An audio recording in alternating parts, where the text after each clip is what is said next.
And we're live. Ladies and gentlemen, we are back. I can see the data bits. They are going out to your face. Yay! Woo woo! Hopefully. Hey, Arthur. Somewhere tied up in your face, you have other stuff. Like other sensory receptors. What's going on? I need to grow whiskers like cats. I want sensory perception on my face. Like a good few... Yeah, dude. I don't know, let's say 30, 40 centimeters away from my face. It'd be great. You're taking a nap, you're laying down, you're like, hey, I sense a truck. Boom. So, we were just talking about gamer names. Now, to finish my thought, really, I mean, that gamer tags have always been a thing, and I try not to be judgmental, but even as a child, when people had like their gamer name, it's like, okay. Now you look at my infinite creativity, as I'm known online as Vin. Yeah, mine used to be M43 US. It still is a lot of places, man. In a lot of places it still is, but then there were a bunch of other people whose first or last name were Mateos. So that... I started to run dry on the websites that I could register with that. So unaccounted for became the default because, yeah. Maybe, Yeah. I don't know, like screen names never really appealed to me. Plus, it's always been easy to get my name. It's me and the dude who made a diagram. That's it. Yeah, that's true. Yeah, in the BBS days, I always used a generic name that you couldn't tell if I was female or not for reasons. That was recommended by my brother on my lead BBSs. Don't worry, Joe. There were more than enough guys using female names to take care of that. Oh, yeah. Yeah. That and FBI There were a few of agents. them. Yeah. So we got a gig of stuff to cover Yeah. today. It is a reasonably sized show. Get a little bit of feedback. You know, I finally broke down and installed an updated version of Firefox on Debian, just because that ESR was getting on my nerves waiting on it. Yeah. Loading YouTube. And I'm like, come on, man. All right, Theron, thank you for the hug. Yeah, Smile I've been back. using Firefox as my main browser for a good few months now. Pretty solid. Every now and then there's a website that, like PC Gamer, that freaks out. Very much. I ran into that one. Yes. It seems like let's be realistic, probably every 2 years I'll go, like, I'm going to tingle with Firefox, and I'll hit something, and I'm like, oh, really? Yeah, no, it's the one I found thus far is like PC Gamer. And even disabling like uBlock Origin and I don't care about cookies and everything else, it still doesn't. It's like just. I don't know, man, because I was, wave one Firefox zealot. Like, brilliant. It's open source. It's not like we had a lot of options. You know what? It was better than Netscape Navigator 6.0, man.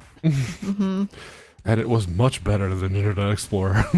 I didn't have that. Well, I guess you could run IE6 and wine, maybe. But,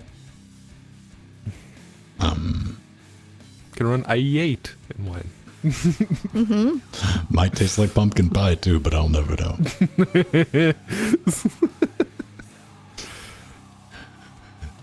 No, man, there's like a Firefox just got so bad. There were websites that it couldn't. And this is back in single core. Yes. It it was painful to scroll websites. Then Chrome came out, stripped down. It's like, hey, we're a web browser. We made a web browser. What does it do? I browse webs. Like, and do you like? Nope. It's like, geez, this is fast. And Yeah. That screamed. It was around the time Awesome. that the netbooks were around too, so there I was going to university with my 1005 HA, and it's like, oh yeah, no, Chrome is so much faster than Firefox. Hot damn. do you lose a lot of plugins, Jill? Yeah. I actually only use a couple these days. So, four. back in the day, yes, back in the day, I had probably about 20. So, but now it's 3 or 4 is my max. But yeah, that was what was so cool about Firefox. But because of that, made the plugins slow. It made the browser slow. I remember using this teeny tiny little application in Windows XP that forced Firefox to dump the memory and reload everything. So it never really used more than like 30 or 50 megs of RAM at any point, unless you started opening more tab, obviously. But it's like 30 to 50 megs per tab. That's pretty good. I don't think any browser amazing. uses a lot of memory. I mean, Discord alone uses 1.2 gigs.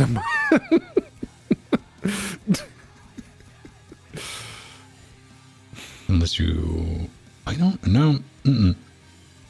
Really? Like Discord, the Electron wrapped? Are you talking about the standalone or the page, Pedro? Standalone. Discord is currently consuming 0.8% of my memory. One of my favorite classic plugins, which are still around, are the MPlayer and VLC plugins for YouTube. So you could avoid Flash.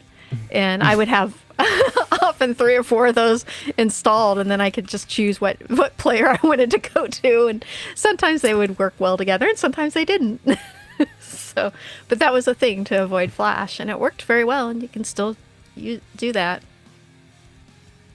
On older computers, I have that set up still for playing MPlayer. Fortunately, kids these days, man, MPlayer had a plugin where you could get a lot of audio and stuff like that. But kids, you don't have to worry about Flash, man. Flash was a nightmare to deal with.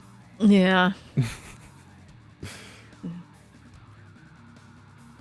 Yeah, no, just to shut me up, on my end, Discord is using 800 megabytes of RAM. Yeah, mine's broken, Pedro, because I just like had to go check. Mine's not working right. It's not using enough RAM. Should I file a bug report? I think you need to add the rest of the threads that it's generated there, but yeah. That's all the threads. 44, 136, 12, 62, 11s, and 268. Do. Yeah, no, I might have to clean out the old config and local folders for Discord on my end then. I think mine needs it too. 204, man. Strider, ours are broken, man. We got to get... Pedro, you got to help us learn how to Discord, man.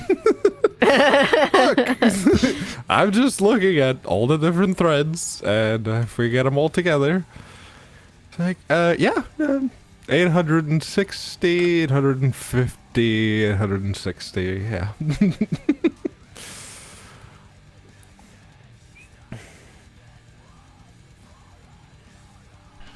$204. Flash games, though. You know what? I never get into Flash games. I say that, like, fortunately. Give me a tree view, H-Top. Yeah, there were some really good Flash games that they're starting to slowly port over to other code, which is good.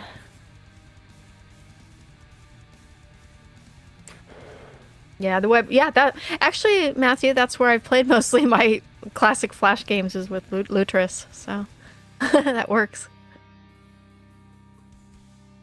Didn't we cover? Isn't there like some project that has archived all the Flash games, or attempting to? I think we talked about that. That was just archive. No. This was like a front end to access. Oh, it was a Flash game. I vaguely remember that. Yeah. It exists. We talked about it on a Saturday. Possibly. I'm not drunk enough to remember Saturdays. I'm not in the right mental state to answer these types of questions currently. Get some more. We'll be right back before we start. Get some more memory juice in you, so we'll be able to do the show.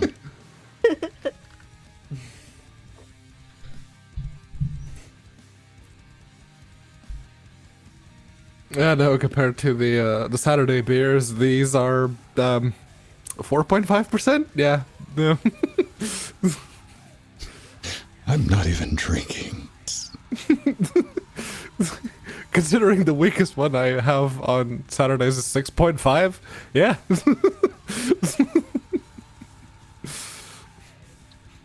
Oh man. Let's get these locked and loaded. We're good there. Good there. I found one.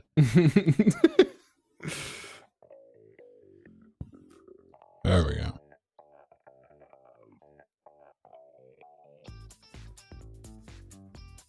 Okay.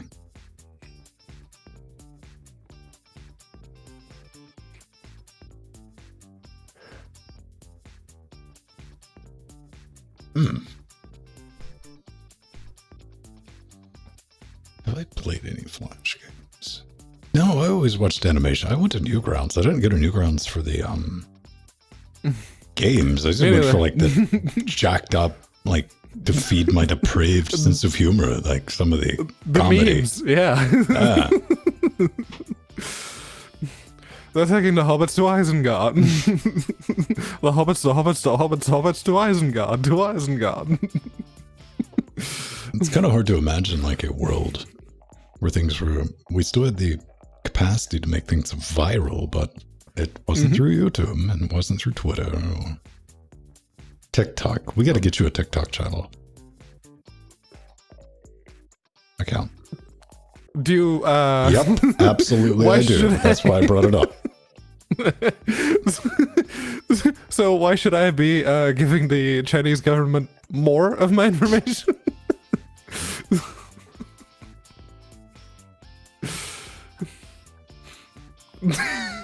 No, that's Jordan. Jordan runs the OnlyFans page. You gotta talk to Jordan about that. Always thought that would be interesting. Like, just have like a legit, and so people waiting.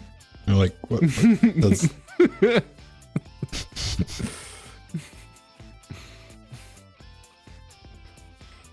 Oh man.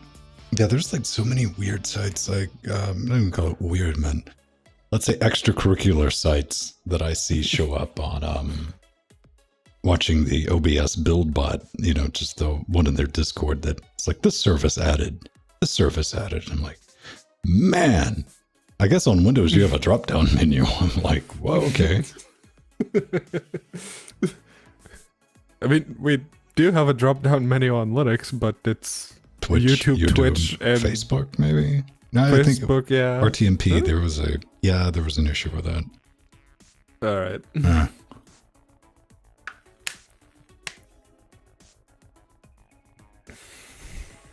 That's okay. And maybe by this time next week, we won't have like random Blinky video. That'd be nice. Well, yes. No more surprise Caesars. The only thing I've been playing lately was what I streamed yesterday, which is why I didn't mind the stream running a bit long. I've been like tangoing with Origin because I got a couple of things on Origin. Also, like I completely forgot I had Assassin's Creed Odyssey. You play? Yeah. Yeah. Origin is the EA one. Whatever, that one. Origin and Uplay are the same thing in my brain. It's that other delete expletive launcher that launches to play a video game from Steam. I'm like, is this really necessary? But yeah, I got a couple of games. I got like 3 Assassin's Creed, which is the same game, mind you. It's Batman. Batman's the same game with different updated graphics towards Technically, Batman is Assassin's Creed because Assassin's Creed came first. Yeah. yeah. I got the from the Stadia beta.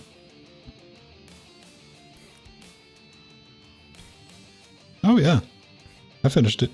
I put my computer together correctly. It didn't crash.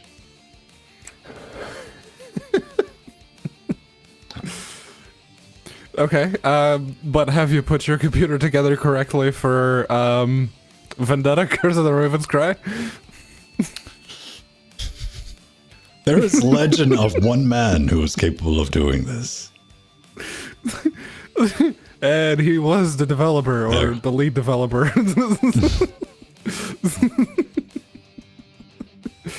I think the last time I went to go tango with that. Oh, Strider, you should have expected that. You saw how well my RX 570 did on stream, and you had an RX 580, so yeah, you should know. Raven's Cry.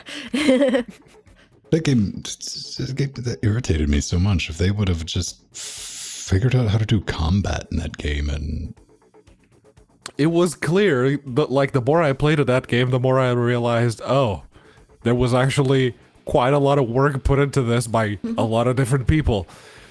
Too bad it doesn't really mesh at all. Didn't. And like the sword combat in that is hilariously bad. Yes. Like, you don't know what you're doing. It's just like switching and you hope the other person dies before you do, or that you just pull out one of your flintlocks. But yeah, once you get into the game a bit, you're like, this is a gigantic open world. Yep. And then you see things like Page of Resistance, things that absolutely do not fit. Like when the other company like went to finish it, they're like, we added wildlife, so there's this completely out of place animals, like different.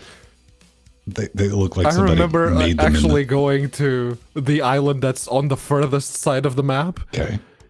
And exploring, because supposedly there were ruins there of an ancient civilization.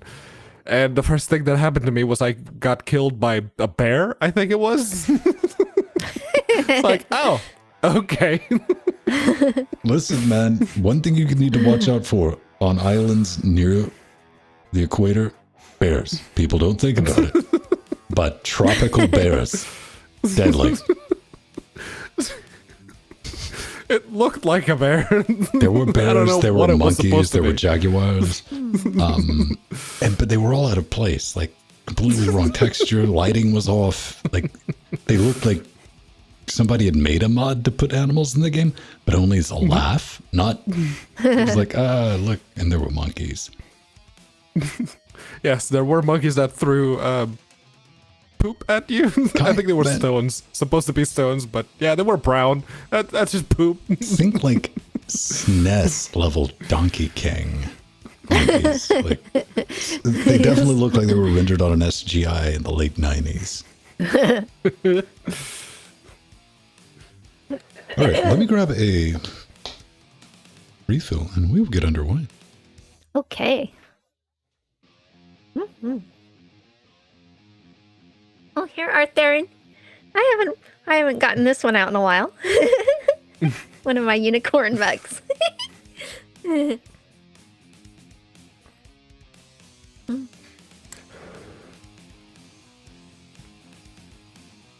It's a uni shark. No, wait, no.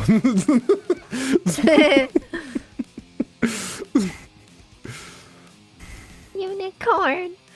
Yeah, I need a penguicorn mug. I did find one, but it's not for sale anymore, so I would have to make my own if I want one.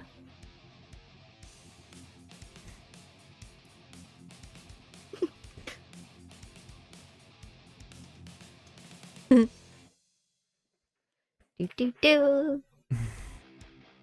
I see. Abstraction typing. Cool. We got Nemo in the house. Matthew.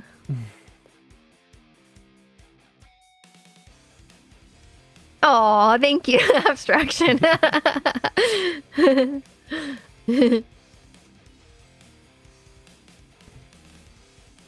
Oh, there we go. A penguin, narwhal unicorn. It's murder is what it is. Yeah, it's murder.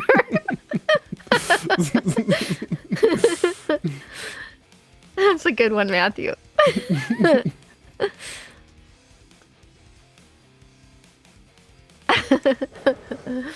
Yeah, no, the penguin seems a little taken aback. Very like, much. Taken aback. That's a good one, Pedro.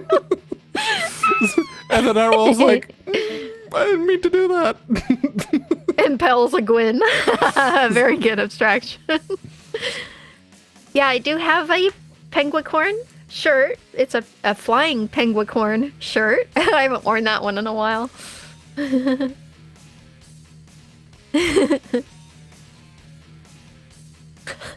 Impelicorn. No. Impelagwin. You got it right the first time. Come on. Yeah.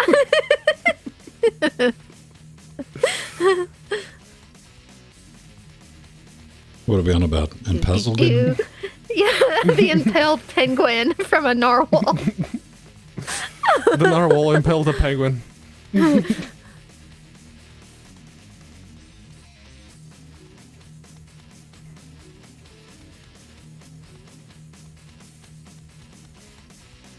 Let's get that in. What do we have? Just hippie tapping. All right. I'd like having my bandwidth meter on the top of this rack. I will admit that.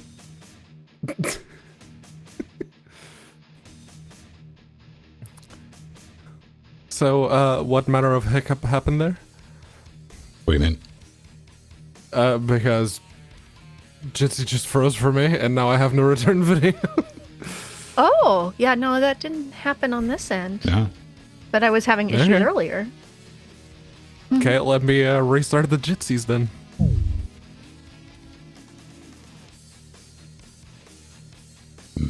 Will he return?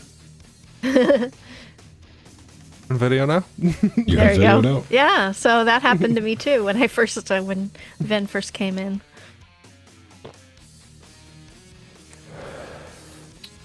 I am on fiber. There's an ONT behind the couch there. You're on the worst kind of fiber. UK fiber. I mean, between the UK fiber and Australian fiber. Well, you know what? At least you stand a better chance of like getting to the continent. Yes. Yeah. I Yeah. can get to like Germany and France and Portugal heck of a lot faster. But it's not that you better hope that there's a caching server. It's like, but there's only one. And everyone's hitting it. All right. Beautiful people. All right. Let's do a show. Select and recorded. All right. Let's get that going. 3 and 3. Hey, we have recording. Hopefully we don't have a massive like power outage. If you do, I'll do the secret signal.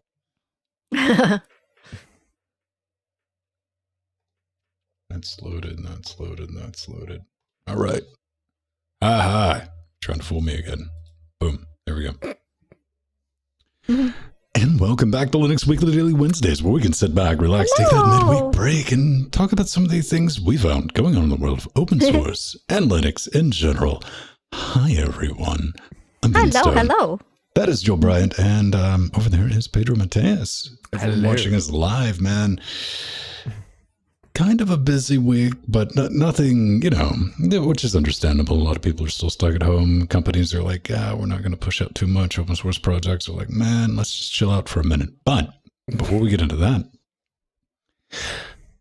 I want to bring up, I was talking about this earlier in the Discord earlier this week when I posted a screenshot. And I think, Pedro, you immediately got back to me. And every day of the week? Every day of the week is what you said to what I wrote. Mm-hmm. Yeah. If you've ever wanted to start off your response to someone with, that's what I, delete expletive, told you or been trying to tell you for 4 months. Wow. I'm counting my thumb in that 4, though. All right. That was black magic. They finally acknowledged that, hey, man, that $5,000 card that you bought for the show. Yeah, patient 0. How you doing? Someone else had the problem. We discovered it was an issue. So keep your toes crossed. Hopefully a patch is in the work. They said that's going to be a thing. And that's kind of what I've been waiting on. A, to finish the review for this card. B, to reliably bring guests on. So that's been my, I even have the computer down here waiting for them. Come watch us and hang out with us on Saturday nights if you want to see that in action right now. It's a little sketchy, but also I had a new little digital audio converter. Pedro, you have a sound bar in your living room, right? Yes. Yeah, and you take a little toss link and just hook it right up. SPDIF, that's what the Steam box is plugged into. Yeah, that's pretty neat. This is a hi-fi version of that with coaxial and optical spit out. That's just USB. That works with Linux out of the box, and it also works with Android. So you just take your laptop, stick it in, do the thing. More on that at 11. That video, the preview video, is up for patrons right now. It should go out to the public probably Friday afternoon when I finish all the little extra bits, because they need to be written. Isn't that right, Van Gogh? Van Gogh. Pedro got in an argument with me yesterday about Van Gogh. Yes, Van Gogh. Oh, Van Gogh, yeah. No, I was talking about Hawkeye Go. Oh. You're having an interesting time enunciating it correctly. And you're like, how's it go? Go? I'm like, no, it's like I Van went through Gogh. all the possible variants. Then just trying to be nice. I'm like, yeah, it's like Van Gogh. And he's like, no, it's not. That's Go. It's like, copy, paste, Vincent Van boom. Gogh. Yeah. The enunciation closest to the Dutch is not Go.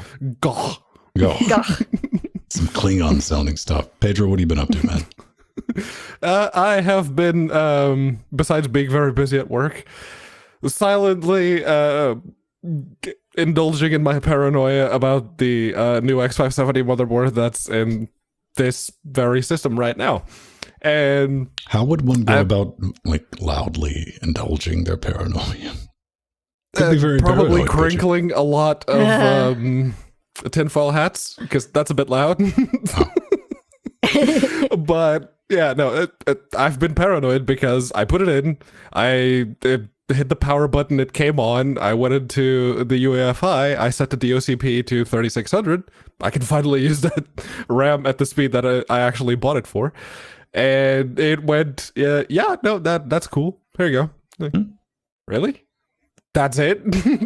Doesn't that add a whole new level of distrust? Yeah, hence my paranoia. But yeah, no, it's been almost a week. It'll be a week tomorrow. And yeah, it's holding. He's very excited. His camera's shaking. Very good. That's because I hit the table. That almost got a reaction out of me, because this metal stand is on the edge of a glass desk. So yes, there's a reach reaction. It's like, oh, it's finally going to break. What's new with you, Jill? Aw. Well, I had actually I installed Linux Mint PPC on my Power Mac G3. It had originally had an old version of Debian on it, so I upgraded it to Mint PPC, and it's running really, really well. Usually, I install Debian on my old world Macs, and so it was nice to try a different distro, and that worked really cool. And I had fun once again on English Bob's YouTube show. So that was really cool. So I kind of know the answer to this, but out of morbid curiosity, in 2020, is there anything you can do on a PPC Mac outside? I mean, can you even get a web browser up and running on those? Yes. Oh, yes. Oh, yeah. Firefox, Chromium. Yeah. Yeah. And actually, there are some browsers specifically made for the PPC as well. And yeah, there's even not that you'd want to, but you can do the last version of Netscape as well. We were talking about Netscape or Netscrape, as I used to call it earlier. I had Netscape on my G4, Firefox. but it was new at the time. All right, I was just wondering if there's a legitimate use case, but unfortunately, it sounds like our PPCs are left for the hobbyist. And Yeah, it's for those of us nerds who like to hoard computers, as Ben would call it. well, I mean, listen, man, people do it with cars, people do it with electronics. They're like, what's that for? I cut it on sometimes. It's okay, and look at Pinebook Pro. He doesn't mean it. It's Yeah. okay. And the next challenge is to get Discord running in Firefox on my PPC. So I haven't tested that yet. I'm going to play around with that. That's the thing. Okay, you want to talk about Pine stuff? All right, let's do it. Bring Yes. Yeah. This one is the post-market OS Pine Phone. You can get the full convergence package that includes the phone with 3 gigs of RAM and a 32 gig eMMC module, along with the USB-C dock. And the USB-C dock gives you 2 extra USB Type A's for a full $199. You get 2 extra USB Type A's, 1 HDMI, and 1 Ethernet RJ45 full size. So yeah, it is a dock for your phone. I'm not a big fan of these kinds of docks for phones specifically, because I would have much rather preferred the standing one that you put the phone standing up. Okay. But this is one step closer to the dream that I've been talking about for a long, long time. USB superposition. Yep. Bit him in the video, didn't it? I saw that. Quantum USB. But yeah, the dream is basically you have your phone with you the whole day, Wait a minute. and it's your phone. Did he just look at that and miss? Hang on. Mm-hmm. Hang on. I think so. Okay. So you clearly tell he's like, I'm not going to do that again in the video. Okay. Double check. Oh, nope. He did it again in the video. I say that But, because yeah. I've done stuff like that too. I'm like, fine, Yes. whatever. Just gonna leave it. Like the ability to have your phone with you the whole day and it just act as your phone, low power device that lets you do your calls and your texts and your whatever else. And then you come home, you plug it into the dock, and you have a computer. That's the dream. Of course, the Pine phone is a little underpowered for that. And ideally, for the dream to work, you'd need also like an external GPU enclosure that you could drive 2 big high-resolution monitors off of and play your games as well, while your phone basically turns into a very large, very pretty-looking processor. That's what I want to see, Pedro. I want to see a Pine phone with a 2080 Ti hanging off the side. Make a Type-C dock, please, with actual Type-C Thunderbolt-ish connectors. We're going to do it over RS-232. Yeah. 800K per second. Ooh. Yeah, we had talked about this on in the after show of LWW last week, because this landed after we did the show, and we were talking about how Ven was saying he'd prefer to have a wireless dock, and that would be to do everything wireless with convergence is when it will get adoption. But I think actually this will sell well despite the wires.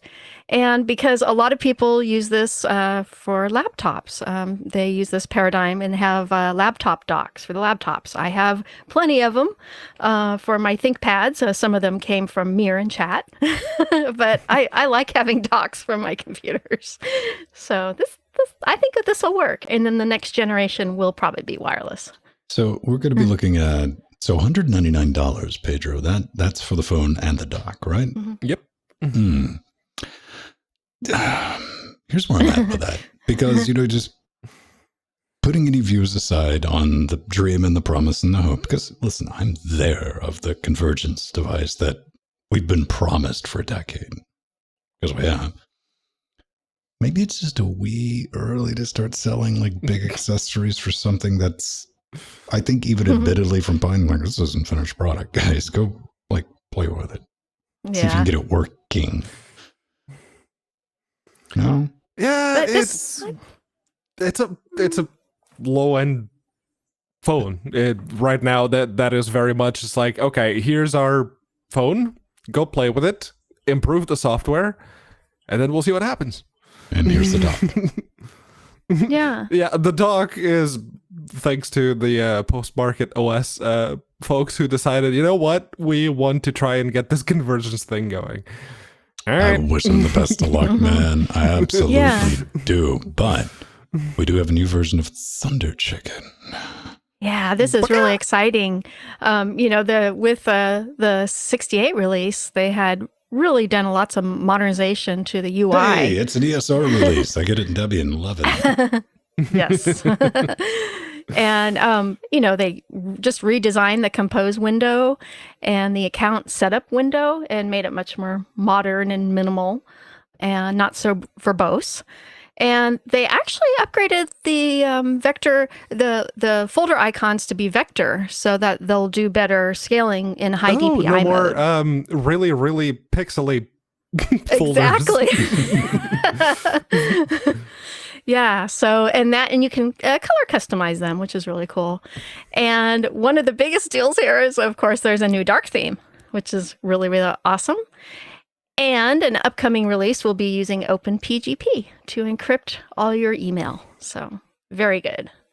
Very good, Thunderbird. Yeah. I read through the article, and one thing I noticed was a lot of mentions of Windows and Mac OS. Actually, most of the screenshots were taken in Mac OS. And not a single mention of Linux. In fact, I hit Control F and I typed Linux, and there was one hit, and it was the first comment. That's just Thunderbird founder. They're just letting you know, man. It's covered. We don't have to bring it up. You know you're good. You know you're good. And that's how you know you're the in crowd, man. Dude, dark mode makes me so happy. Yes. Because that is like one of the first things I check. And dark mode, despite the valiant efforts of the people behind XFCE and their attempts to theme a dark mode, Thunderbird has proven resilient. It's like, no, not all. And I'm just very glad for that. Here's a question. I'm running 68 because Debian 10, and I just need to do one thing. I need to check emails. Have they figured out high DPI? Because on this, I have to go into the advanced and custom and like manually set a string in order to increase the font size on everything. They didn't mention anything like that. Yeah, other than the icons.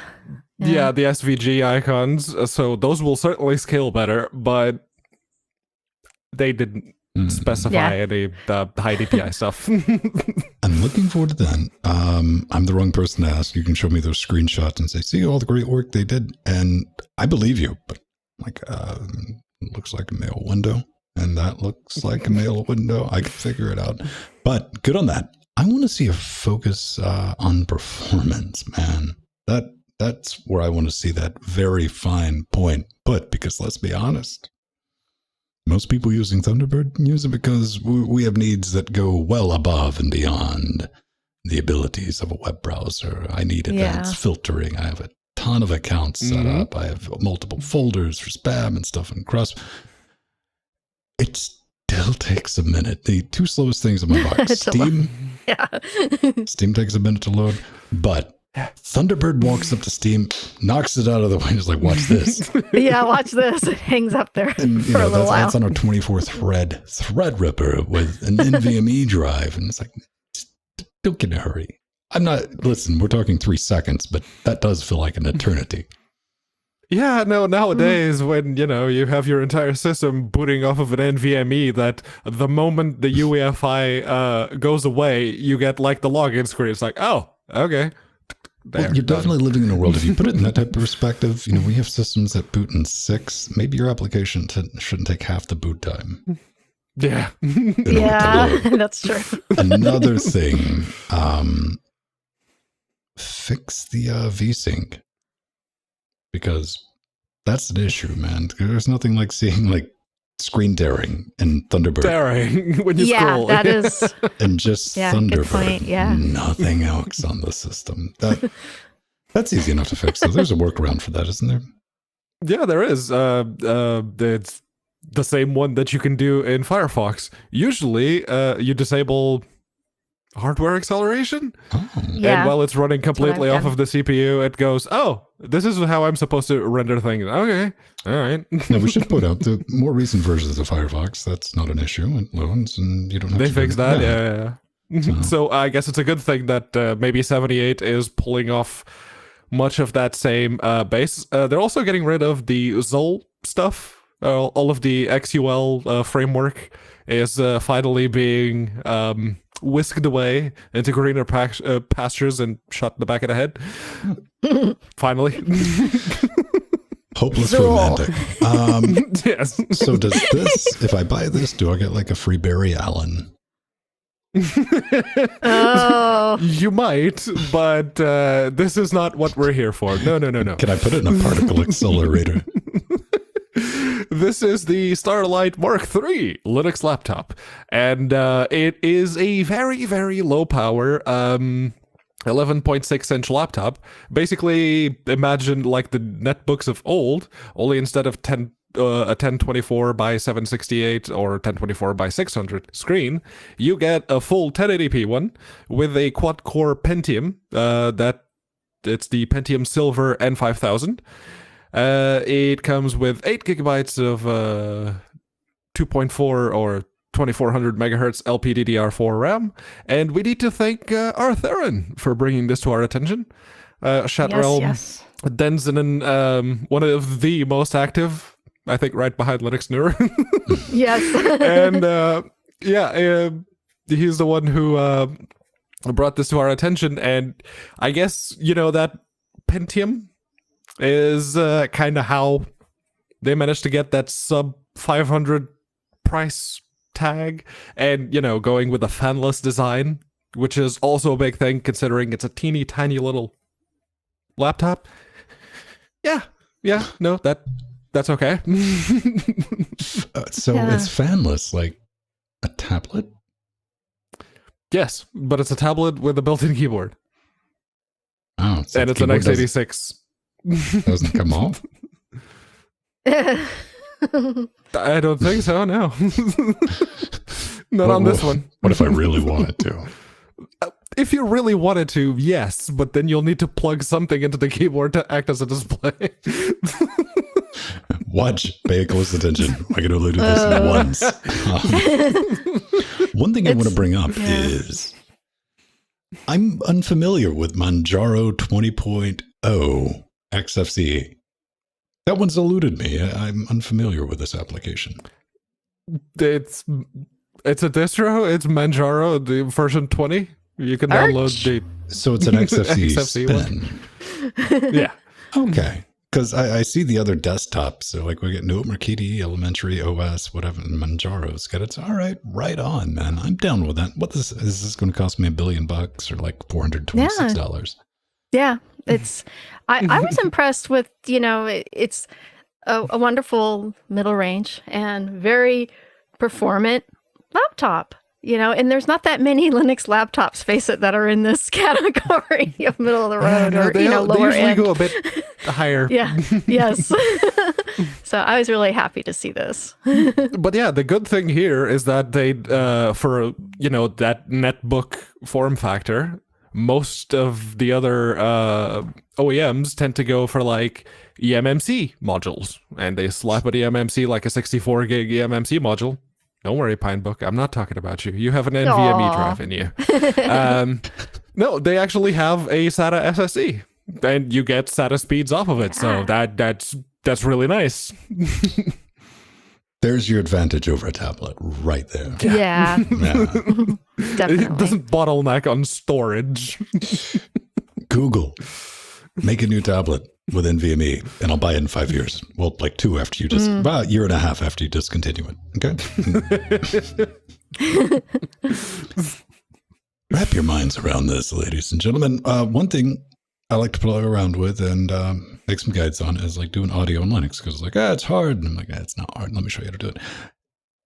Something everyone is going to be tangoing with in the future is something called Pipewire. It is the one standard, something like Core Audio on Apple. You know, if you got a Mac, you just plug the audio thing in, audio thing does audio, and you're like, that's it. That's all you have to know about it. Pipewire aims to bring that level of frictionless interaction to Linux. And one of the ways you're going to be able to do that is with effectively a session manager. This is Wire Plumber, man. It's like, if you're familiar with Jack, it's like Katia or non-session manager, which is a session manager. And what I'm happy about is they are continuing to work on Jack integration, because that's going to be a big thing for me and anyone currently doing real-time audio processing and stuff under Linux, being able to bring Pipewire into the toolchain, because they're going to add dbus support and just the ability to handle the negotiation between what Pipewire is like, this is Jack, do I need to do something? Oh, I got to send that to Pulse Audio, done, and done. It's going to make me very happy, just removing a layer of friction that I was sitting back going, I don't have to redo all this, which I am, because Pipewire is the future. It's not Pulse Audio. Thank you, Flying Spaghetti Monster. Looking forward to it. The one thing I'm worried about is like the one comment on this article. You know, this dude brought up a pretty good question. Oh, I wonder who that dude is. I don't know, man, but I like the cut of this guy's joke. It's like, good to see the continued work with Jack integration. Does it work with NetJack, using NetJack 2 with NetJack 1 in the studio to link all the PC. Man, I got a lot in common with this dude. On the streaming box these days. I should email him. Aw. Well, you are the ultimate wire plumber, Vin.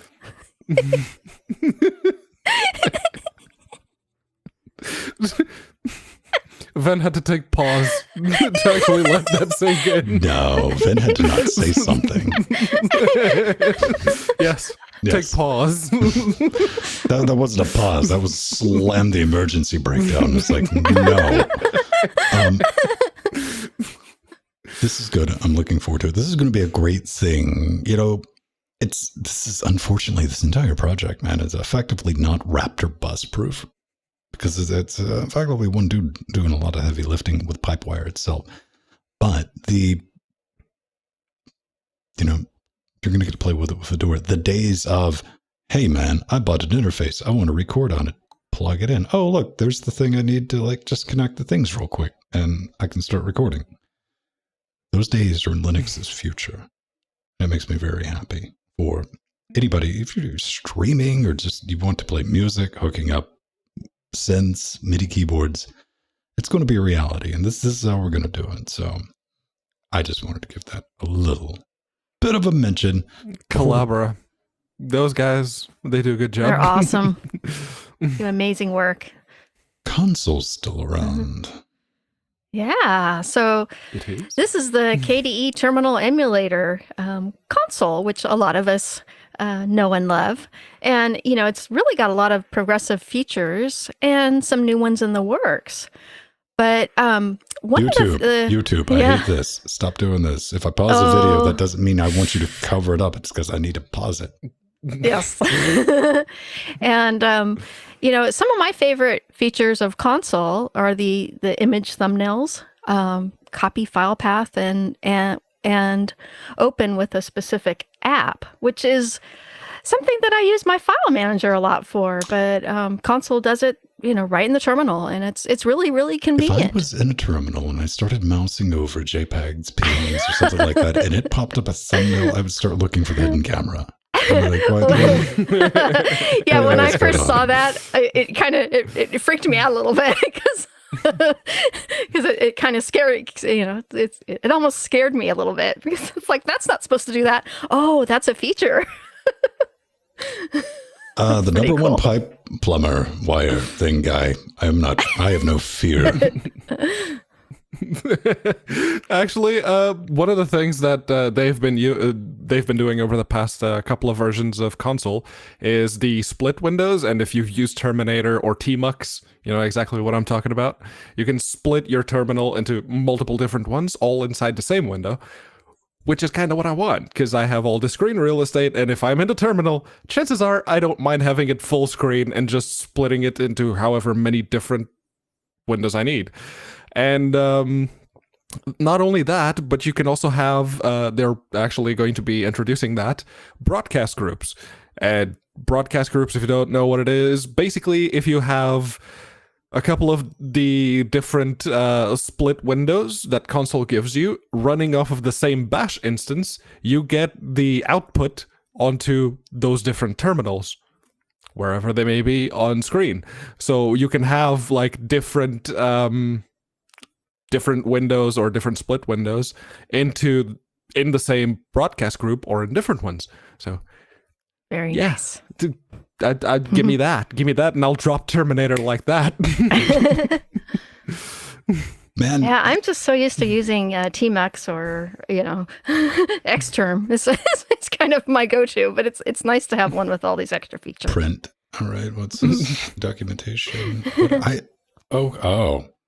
See, this better come with a user manual, man, because if like, yes, that's neat, being able to right click and do the copy path, open with application, all that needs.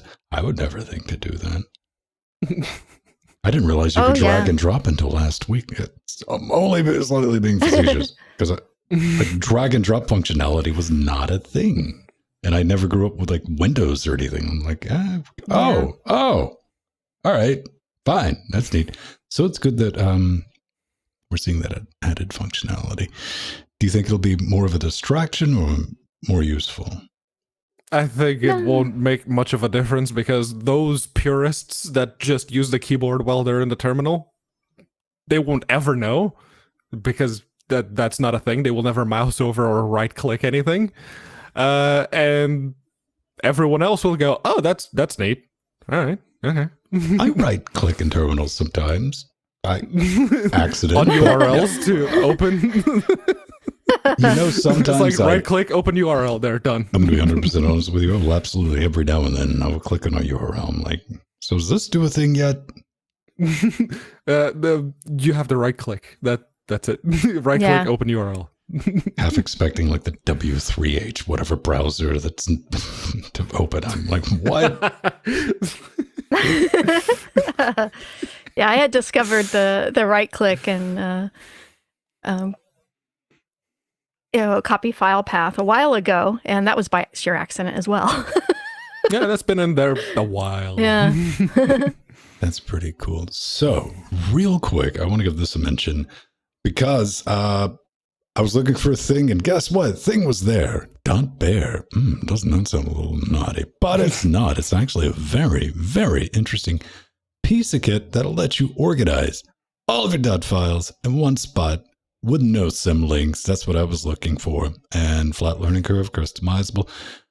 Pedro, are you pleased? Would you even use something like this? Because this is like I'm dealing with my own little GitHub issue, and well, not yeah, GitHub. that is useful mostly for people who are running their own Git instance, or they have a bunch of different Git repos set up on their machine, and they don't want to have to like they're symlink horribly all of the organized. .dot files. That's what he's trying to say, but he's being Yeah.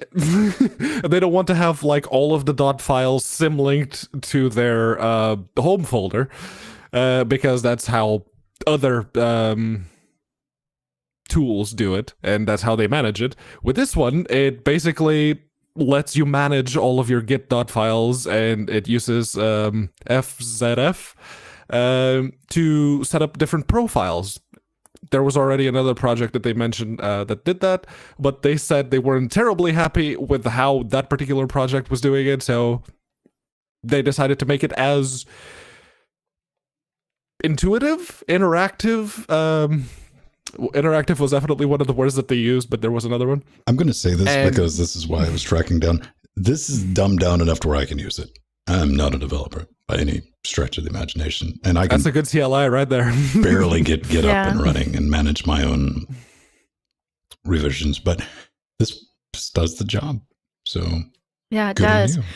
And I like also that you don't just have to use it in Git. You can use it system wide to look through your dot files and edit them in text.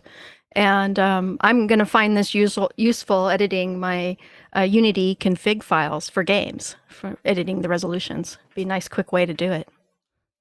And go through, several games at a time and go through the configs. So that's where I can see hear Python developers are very happy about its existence, according to one Matthew Commando. Yeah, when Matthew Commando was like, I wanted to develop that. Someone did it. It's like, hey, yes. Yeah. That's really good. Where would you? I wouldn't be terribly. Is that something HomeD's trying to do? Just like force everything into like .config, period. No ifs, ands, or buts. Yeah, it seems like it. Right now, completely. not entirely, at least.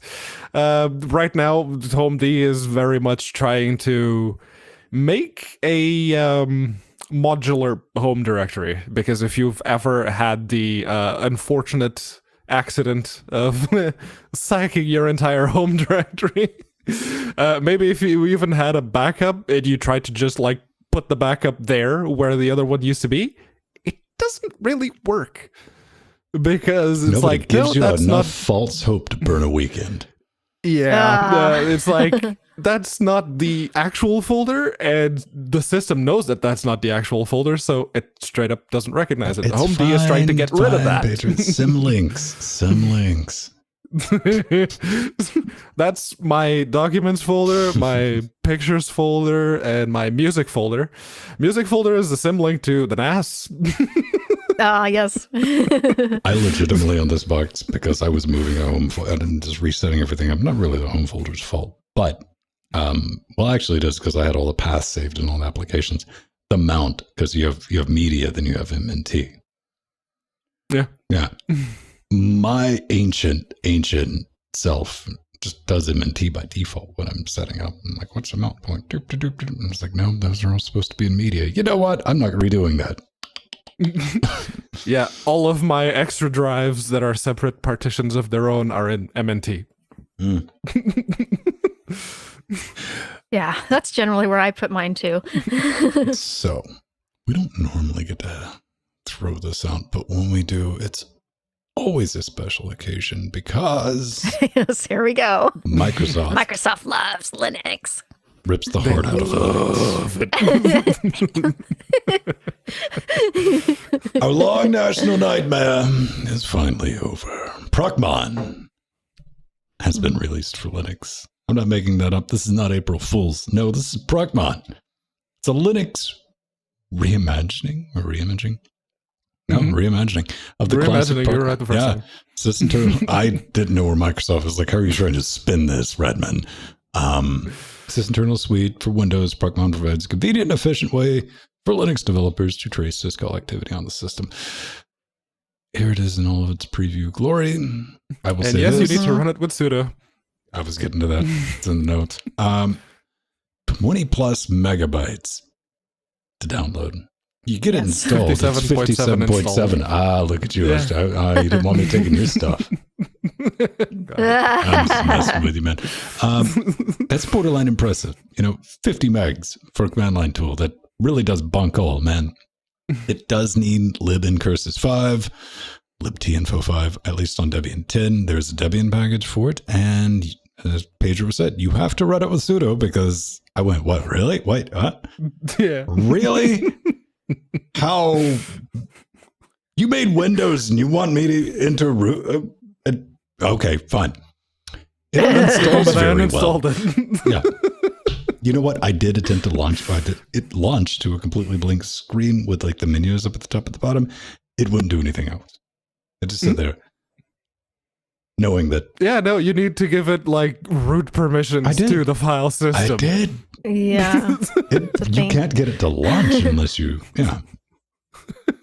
It did nothing. It just sit there. It's like, come on. You can select the file menus. Those work, but can I get any up? Nah. Yeah, no, I tried to launch it. It's like, all right, procmon. Oh, you need to run this with sudo. Sudo uninstall apt uninstall procmon. Bye. Yeah. Look at you. I spelled that with purge, just in case. Oh boy. It didn't install any dependency, so I wasn't terribly worried. Well, it's still very early. Laying around. It's still very early days for Procmin.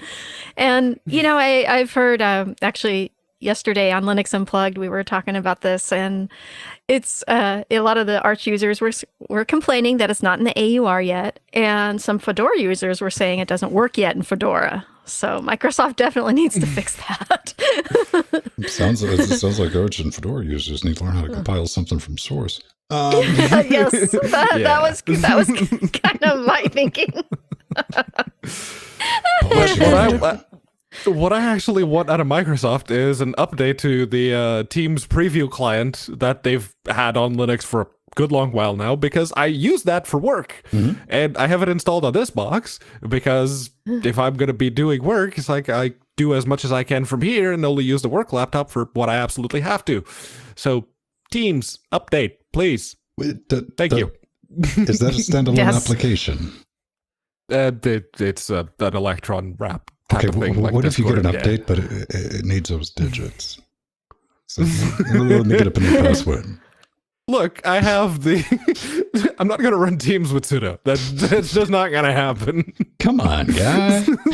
No, I'm not running a browser with sudo. Sorry, no. It'll be like it'll be an authentic Windows experience. Wide open. Oh, boy. No, there's a reason I hate that operating system. Something we absolutely don't hate are the beautiful people who make our shows possible. We are completely listener financed. We don't do ads. We don't have anything like that. No ads on our web zone, no ads in the podcast. If you want to help out with what we do, you can head over to patreon.com/Linux Gamecast. You get access to a special show we do each and every week, our production meeting where we talk about normally movies, but occasionally what we have planned. Coming up in the show, you get a custom RSS feed. You get all the secret stuff. A couple of things come out early, like the DAC video. That's sitting there right now, currently at patreon.com/Linux Gamecast. You can take an early look. I put those out and like, hey, look over these, see if I really mess something up. They don't go out publicly. A couple of days later, a bunch of rewards up to and including access to our Discord, where we hang out the other 6 days of the week. That's genuinely the Slack for the show. We don't have like a special... Pedro, you will attest, if we say more than like 2 communications in this one Hangouts thing that we've had going for 7 years, something's broken, isn't it? Yeah, it's like once a week, if that. Maybe. Maybe. It's to the point where I hear the notification from that on any device. I'm like, oh, something's wrong. It's like I heard that the other day when you said something on the Hangouts. It's like, oh, I haven't heard that sound in a while. So... that's where we legitimately hang out, is in Discord, going back and forwards. And we have live channel, we have IRC. It's all bridged together for the live shows, so no worries there. Twitch, IRC, Discord, all together. But we got a little Campagan room over there for Patreon members, and I think Twitch subs. I think that's how it works. Yes. If that works, if you're a nuts. sub, go say something in Discord, so I'm double sure that it works. We got wish zones if you want to end up on this horrible wall and be blamed for your fiscal irresponsibility, helping us pick up stuff for the studio. You're welcome to do that, and I will shame you appropriately, but we can keep throwing, like, I double dare you. If you get, Pedro and Jill have like little personal wish lists. You can send a message. I make them read it. They don't have a choice. Yes. Yeah, True story. All of these. I have read them all. Oh, what? We're doing that again? Yeah, you're still winning. Hey, I have mine in a scrapbook. Pedro, it's not a contest, as long as I'm winning. But you're winning, yes. Yeah, I'm totally winning. I keep each and every one of them, man, because I've been trying to figure out a way to like get it in a poster. Because some of you nutters are just clever. Yeah, there's some wordsmiths out there. There's some good ones in here, man. That's beautiful. Thanks for letting us do this. We're going to keep on rocking on and doing more. But here you go.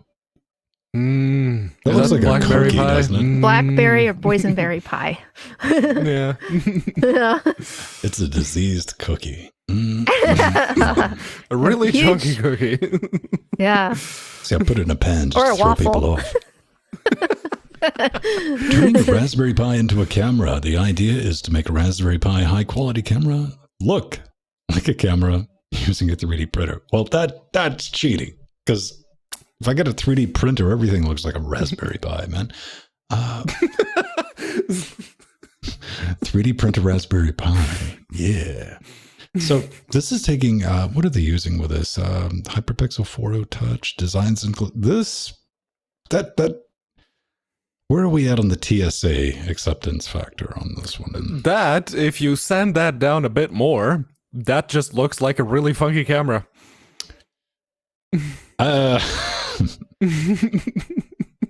Like I said, you need to sand it down a bit more.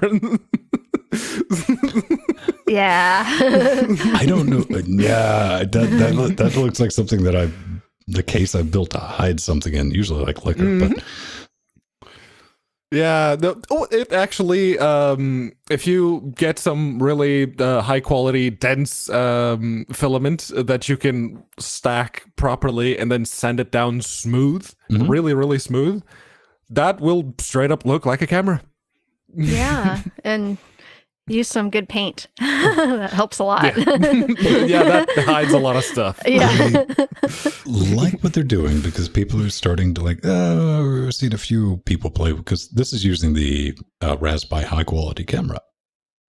And I understand. I mean, the guy's still working, but I like the collaboration in the bottom of the comments, because it's like, man, I did the shutter button, because if you look at the picture, you're like, why is that a keyboard? And, as one normally does on hikes. Because it's a pie. Yes. He couldn't make the shutter button work. Yeah. So he Yeah. was looking for help with that, with the programming and making one. That's kind of brilliant. Still some offers in there, so they're going to work that out. Maybe not something I would do, but you talk about a good project, Yeah. It You know, is. it's And pretty- Wonderful.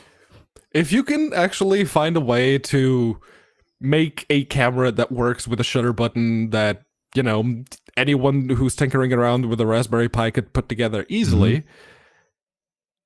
you're going to get a lot of money. Because there are a lot of people who saw the high quality this- camera and went, I want that. Yeah. They want a snap So- button I need a Get case that. for it. Look like a giant push. What if you can make it with a button that poured a double shot? Ah. Clink. As I might be at my sporting event, not wanting to pay $8 a pop. Okay. Yeah. Allegedly, I read about that in a book somewhere.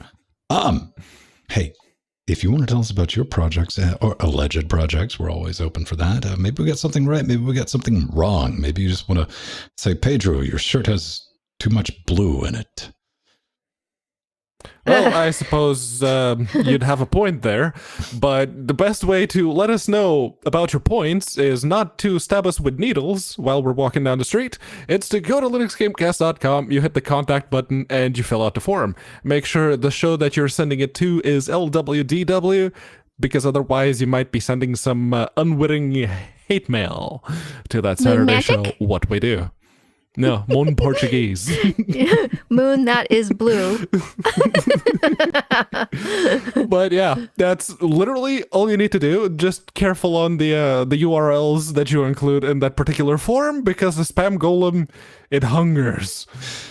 It will eat it, and it will probably be a month later before I ever see it, because that goes to an entire different service that I remember to check about once a month. So there's Oh yeah, there's if you're email one of address. our Patreons, you can do like Rohit just did and tell me that my shirt has too much blue. When it On really Discord. doesn't. No.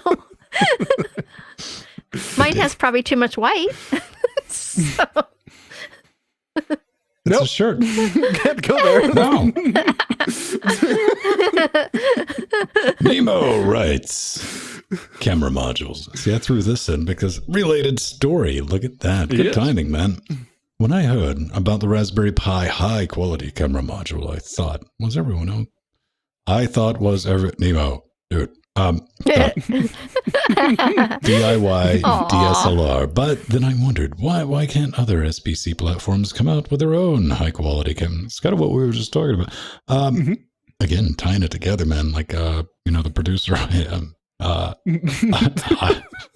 I suspect it's a lack of demand, but I want your thoughts. How's that rewind button holding up? Would I have to 3D print my own camera mount for a sensor using one of the standards, MIBIs, or the SCIs? Am I starting a Kickstarter? Apparently, no. No, you don't need to start a Kickstarter. You can go help those dudes. Just, yeah, they did it. There's the way to do it. I see an article from The Verge, and did it just melt and catch on fire somehow with him? Then they took the video down. Yeah, it's because they put 2 layers of thermal paste, so all the heat was just stuck inside. So, when Raspberry Pi first announced the camera, the high quality camera module, I was like, "Oh, okay, girlfriend." It's like maybe I'll try to get one after, because we all know they are incapable of realizing that everything they make, they need to make by 4. I understand why they don't do it, but maybe like make it by 2. I was thinking about picking one up, for $50. But the reason people didn't immediately flock out, because now you can get the high quality camera module at a Fruit or the Raspberry Pi store. It's because it's a $50 12.3 megapixel IMX477 sensor from Sony. Yes. It's a lot better than the original Raspberry Pi camera module, which, if you've ever seen like a maybe 5-year-old mobile phone front facing, that's pretty much the quality you were going to get. Yes. It was technically probably 720p occasionally on Tuesdays after 3 p.m. It's not that great a camera. I mean, if you look like when I say that, it's infinitely better than what was already available. But as far as like comparing that, and a lot of it's got to do with image processing on the back end too, and what it can do. But it's okay. But compared to a modern smartphone, if you put you get like a Samsung, one of your Samsungs, definitely if you get an iPhone. Any of the Galaxies, really. Yeah. It's like the cameras on those things are amazing. Or the Pixel phones, the Google Pixel phones. Pixel phones too, recent Pixel phones. There's no comparison. And that's why when, it's not that great a deal when you put the time, energy, and all that, and you end up with something that doesn't look as good as like point and shoots. So that's the unfortunate reality, but it's still a fantastic project. Like I was saying, man, if you got you want to keep some kids busy over the summer, let them play with a 3D printer. They won't burn themselves that much. They'll burn themselves like twice, and then they'll break a lot of projects and burn themselves another 2 or 3 times. Can you imagine being like 8 or 9 and having your 3D printer, like a reasonable one? We're talking like $400 or $500 one. We're not talking like one of these, because I don't watch those. I'm like, I want one of those. What would you have gotten into after you printed that first thing? I have no idea. I don't even have a 3D printer of my own. Maybe when I have a bigger apartment. I've printed some of my 3D objects I've made in animation. What would you have printed as a child? This is our thought experiment. Actually, some of my sculptures, different sizes for doing. I used to do a lot of stop motion. I was really into cars when I was young. So probably. I would have made some jacked up Lego bricks and connects and constructs. That was my thing. That's immediately what I was thinking about. I'm like, I could build all kind of, because that was my 3D printer back in the day, man. Between Legos and constructs, I'm like, I want to make a thing and I'll put that together. That's really awesome. But hey, if you're gonna make a camera, send some pictures, man. I mean, me of the camera. Yeah, there we go. Nah, man. Just take it with just take it with your mobile and write totes Raspberry Pi camera and like leave the EXIF data in there so it's clearly not. That'd be awesome. Hi, Huawei. How you doing? Hey, man. Listen, just because we did that like three times. Yeah. Chill, man. Watch me, I'll do it again, right? They did that on Google Plus too, where you could see the EXIF data. Yeah. That's the thing. All right, beautiful people. We got to get out of here, man. We're running late. We will see you next week. Thanks for joining us live. If you want to watch us, we're live on Twitch and after the fact on YouTube. And as most of you know, podcast format. But we're going to roll some credits. Yeah, if I can get to the right thing in time. I got too many buttons.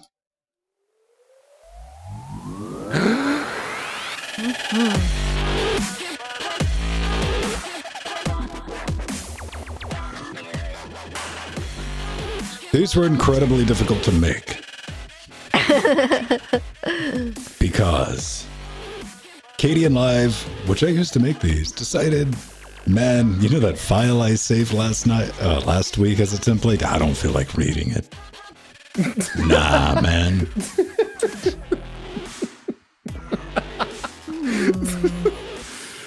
Nori's been using KDN Live on Windows, even. Hard mode. And that's hard mode. It's a bit crashy. Yes. A bit crashy. I might have called it like delete expletive butter robot. And you like jack that up by one. Bye.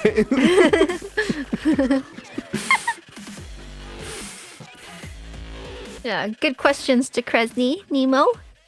Yeah, it got jacked up, and I don't know. It wanted to pretend like it was corrupted, and then I downloaded a nightly app image, and it's like, hey, I can read that again. Then it's like, cool, save. And I was like, well, can I just go back and open it? I was like, nah, we changed versions between 20.04 and 20.04.1. Like, are we really doing version incompatibility again on the next release? Because they are. The nightlies are incompatible with the current released app image, which is 20 point whatever it is. Yeah. God damn it, Katie. Oh, Ben, I just realized the advisor category isn't included in the credits. I was just looking for that. The advisor category? No, there's it's never been in there. That's just everyone stacked together because of the difficulty of getting that stacked together without rolling it. Well, you have it in the Saturday show. I have producers and everyone There else. was a few runs of the advisors being separate, yes. Well, the one advisor. Thanks, Haplo. The one, which was Haplo Right. at the time. And now we got Mike Oxynormous, thank you very much for the follow. Try to be a little more subtle on that. That one's too easy, though. Make sure you do it like during the show, though, because when you read out the name, you want to make it into the show so you'll be there forever. Now you're just stuck on like the after show. That'll never get saved. Yeah. I'm saying you put the effort in for the name, man. You want to get some return on your investment. I'm just saying for the next Twitch stream, I got your back, man. There we go.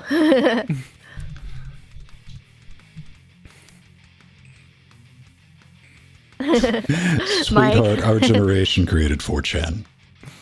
I mean, yeah.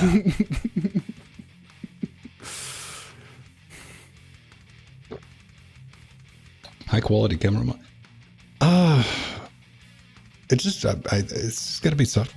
Why go to the trouble though? Yeah. Well, I know the camera module is compatible with some of the other SoCs out there. The Odroid for one. But yeah, De Kresny, I think that's a good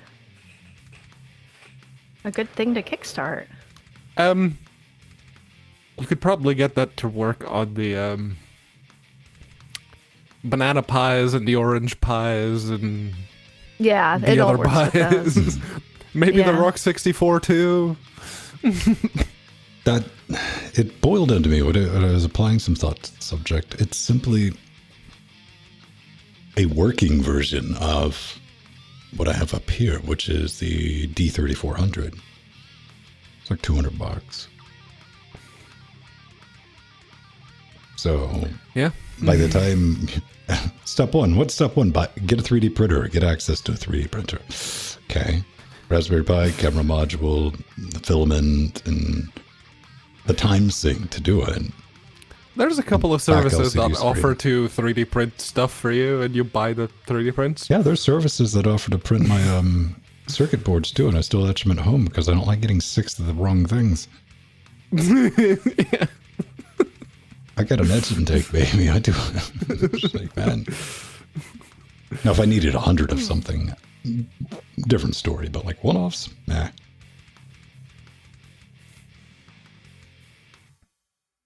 You know what, Dick Kresny? One of the high quality camera that module that has the connectors for all the different SoCs. That I could see. I know there's one out there too, and I'm just not remembering which company made one. Man, if you were only in front of a device that could give you that information.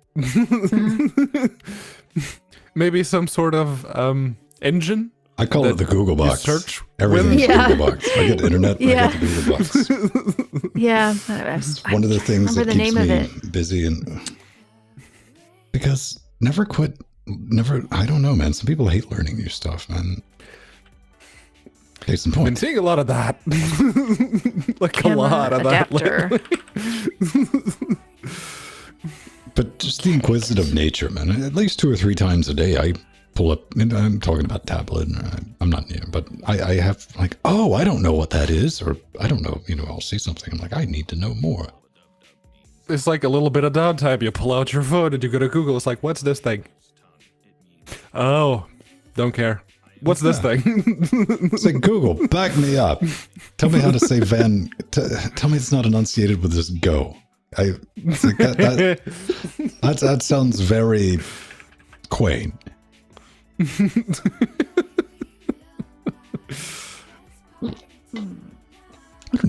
I don't even think they said go in the Doctor Who episode, you monster.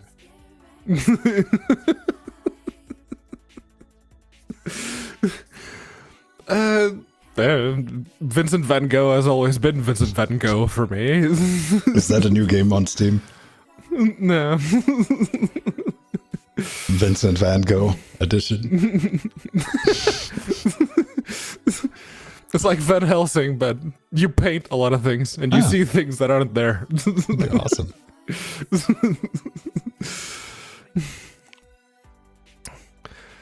But it was a Hawkeye Goh. Searching's fun. Unfortunately, like the stuff I start drilling down into, I end up having just, I'm going to say this without any ego. A lot of stuff I start drilling down into and I'm searching for. Guess whose videos come up? Linus Tech Tips. No, I'm kidding. Jill, that's only because you watch it nonstop. Everything comes up Linus Tech Tips for you.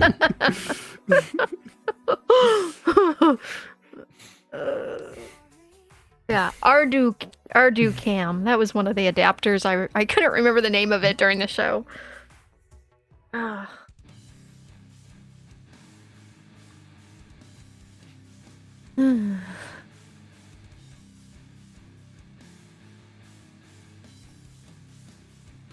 All right. Check it out. Yeah, so $50 that bucks. I was trying to remember the name of it. And I couldn't. It's got GPIO connectors, so yeah. Yeah.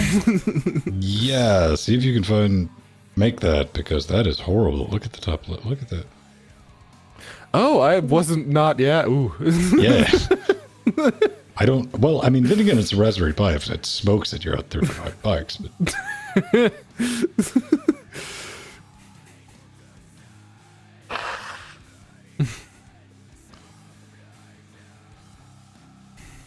Jill's exfoliating the inside of her nostrils. Yeah.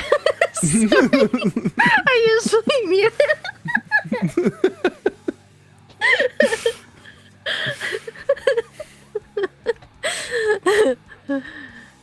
Yeah, speaking of which, I've had tons of allergies because of the weeds and stuff. So it's been an issue. It's like every single tree around you, the sun comes out, it's like, oh, is it that time of the year, is it? Yeah. You know what? That's what both of you get for going outside during the day. Yeah. Or opening windows, just opening the window. But yeah, I do go outside to Why would get you some sun. open a perfectly good closed window?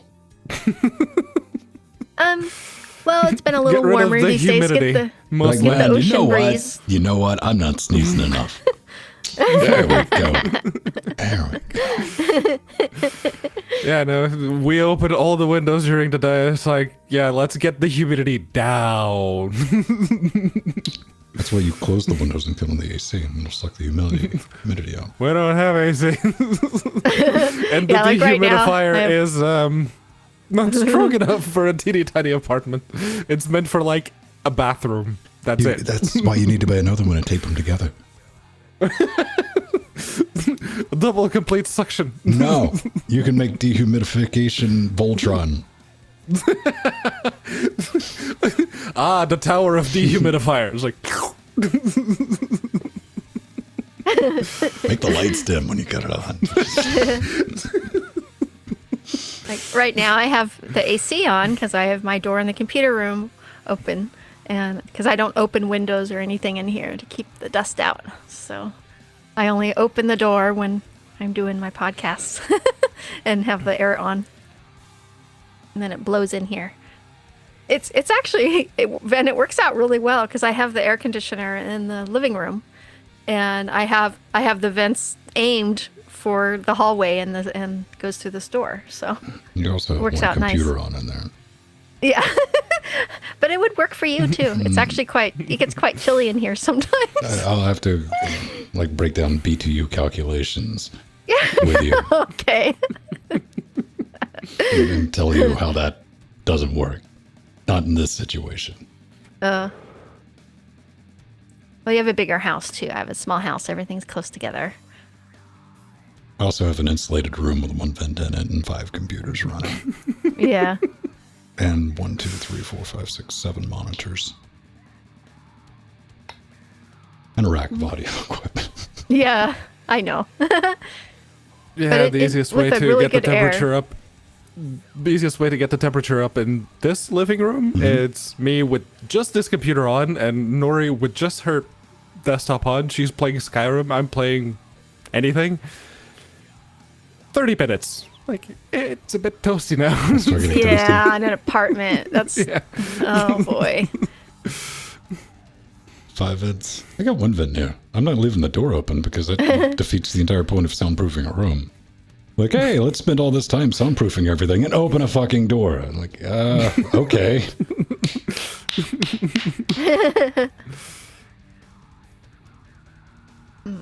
It's pretty decent in the wintertime, though. Which is the exact opposite, because I walk outside of this room, I get shocked. Like, jeez! It's rough.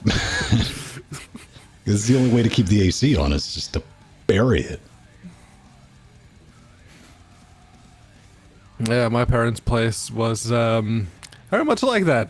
Like during the winter, stone cold. During the summer, it's a hot box.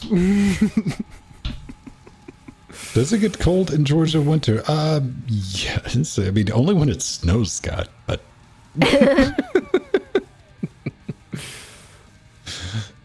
does Canada ever thaw?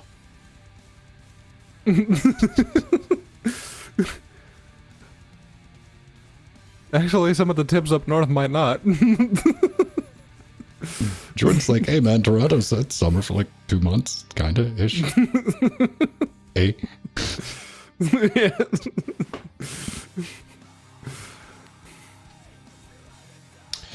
I would say it's genuinely cooled down because it is only getting up to 31 this week.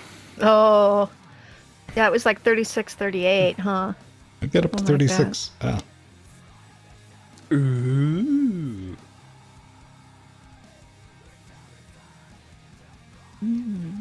Oh, it's dinner time. Okay. Bye, everyone. I need to go make dinner. Bye, Pedro. Have a good dinner. When was that? I wonder when that notification was sent. Yeah. But I'm going to take advantage of that and immediately shut that box down. Yeah, get some cool air in there. Cool, or try to. There's one less heater putting out heat. So then you have a whole house air conditioner with the I have vents two in air the ceiling? conditioners for downstairs and upstairs. I have 2 massive units outside, yeah. Oh, okay. I eventually want to get one of those, but our house is small enough that one nice one in the window works just fine. So I have one of and I those don't too. have to. In Oh here. boy. So when I'm working, I'm not doing this like I'm doing right now. Okay. So I can cut everything on, but I don't have to worry about broadcasting. Yes. See, that's the challenge. You know, I've always had to have air in the room for when I was doing renders, of course, on my, you know, on my systems and deck alphas and whatnot. And that would get nasty, but I wasn't having to broadcast while I was cooling them. So just turn them on and let them render and leave the room. Well, you're in there right now. Your computer's effectively running a web browser, so it shouldn't be taxed too hard. Yeah. No, not right now. It's when I'm playing games, it can get pretty hot in here, and then I just turn down the temp on the air conditioner with the 3 monitors. Then you gotta have AC here. I mean, this house originally didn't have AC. The best I can tell, it was retrofitted sometime in, I think, the early 80s.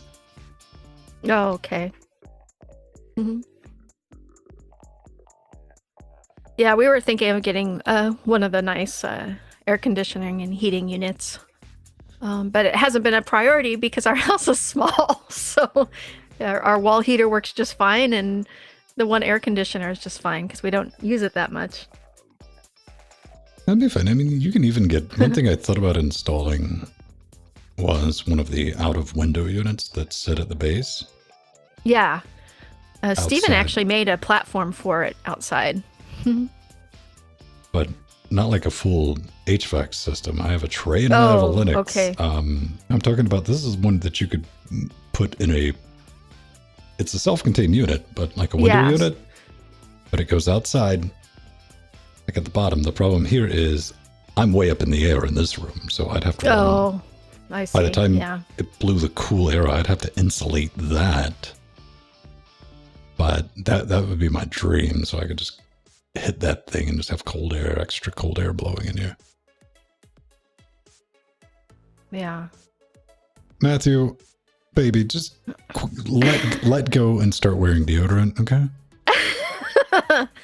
Yeah, I mean, the only reason I started using the air conditioner is for doing the podcast, because I would overheat when doing the shows. So, Because you can drink enough liquids. yeah, well, I drink lots, but Not hold But up that, I mean, hold sweating. up that I don't- glass. Hold up that glass. I don't- Hold up that glass. it's about half. I drank about half of it. I don't know if you can see. This is liquid consumption, kids. That's empty. That's a 2-liter. Yeah, Venn size drinking mechanism. It's only drinks when we start. It's cooling at the end. I drink all the way through the show. If I'm talking, I'm drinking. Have to be. Yeah. We'll get you a big straw. Mm-hmm. You just. Yeah, I didn't have my sippy cup this time. Only on Thursdays, Doc. Only on Thursdays. Serious, man. You got to go check out, me and Jordan's OnlyFans page.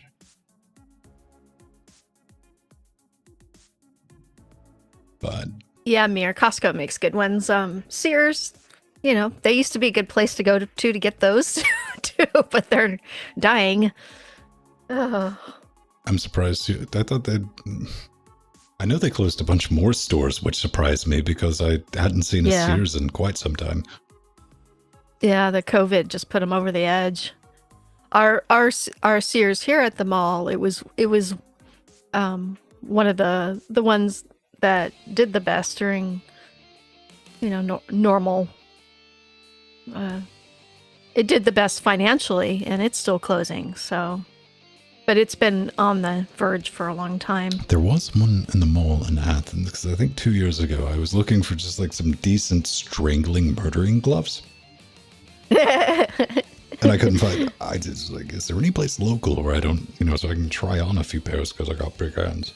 And Sears of all places, the website was like, yeah, and they have like a bunch in stock. So I went to the one. I told that story, I think, on a Saturday's show. Like I had 4 people because I was the only one in there. I had a team of Sears employees following me around, helping me find gloves. Yeah, because there was nothing for them dead. to do, and they were like, hey, yeah, here's the gloves. Then we stopped and we had our moment. I'm like, okay, thanks. Don't continue standing there watching me. All right. Yeah, it's just really sad. They bought Kmart, and that was kind of a bad move because they were having financial problems anyways. And then they bought Kmart thinking that would improve it, and then they had to close all the Kmart stores. And it's really sad because Sears is one of the few places, and Penny's. Fortunately, our Penny's is just fine, but Sears is one of the few places where you can actually get American woman sizes that are correct. So, everyone else is forced to use a measurement tape. Yeah, it's just there's so much of a large in a woman's is depending on where it's made. This is my favorite. Might be way too small. One of my favorite way too hobbies. One of my favorite hobbies is people complaining about that, and it's not just women, men, sweaters, whatever. Yeah. I love reading it on Amazon. They're like, well, I ordered a medium, and this is like an extra small. And clearly at the top of the page, they give you the dimensions for the extra small. I'm like, do you have cloth tape? Yeah, but you know what? A lot of those size charts are wrong. I've been discovering that Then too. don't buy from that manufacturer. Yeah. Single number sizes are fantasy. Man, see that I have my shirts tailored, man, so I don't play that game. I mean, if it's too big, I get it fixed. Man. Yeah, just the rampant complaints, especially when you order stuff like off AliExpress and stuff. Like, check the sizes, kids. Oh yeah, that, like, for instance, this shirt is from AliExpress. I normally wear a medium or large, and I got 3X. Yeah. And it fits because it's Chinese size. Exactly. So I would have said Indo-Asian, but yeah. Yeah, it's funny because this is an old, you remember, I had never bought the shirt with this logo years ago, back in the 90s in my vintage Linux shirts. But this is an old logo, and I saw it in Alley. It was $5 with shipping. Okay, it took 3 months to get here, but it's nice. I like it. I've ordered a couple of things. I mean, I've always had success. Like, I understand the sizes are wrong. Most people just get bit, man. Yeah, I always have to measure too. Yeah. I always have to do the conversions, and because I get a lot of shoes and clothes from China, so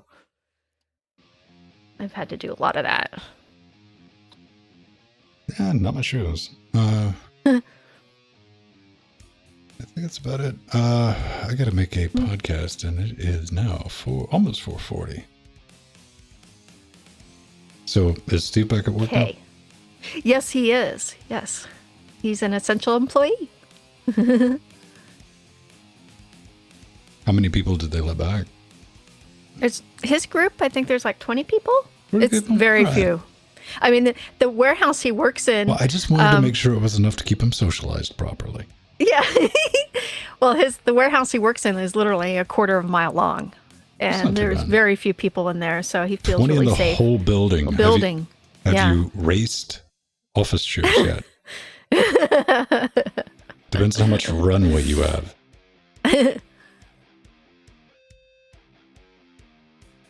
Office chairs are awesome. They do have their uses. They have Hot Wheels. Yes, they do. They Yeah, have but a you want something huge that's not Hot going to Wheel track. immediately fall apart. So use office chairs. No. There you go. All right, beautiful people. I got to get back to work. It's been fun hanging out with everyone. I will see you Friday. Maybe Thursday. Bye, It depends. Who knows? Yeah, you don't know what you're going to play yet with if you're going to be playing with Jordan tomorrow. We don't know. It doesn't look like it. So, all right.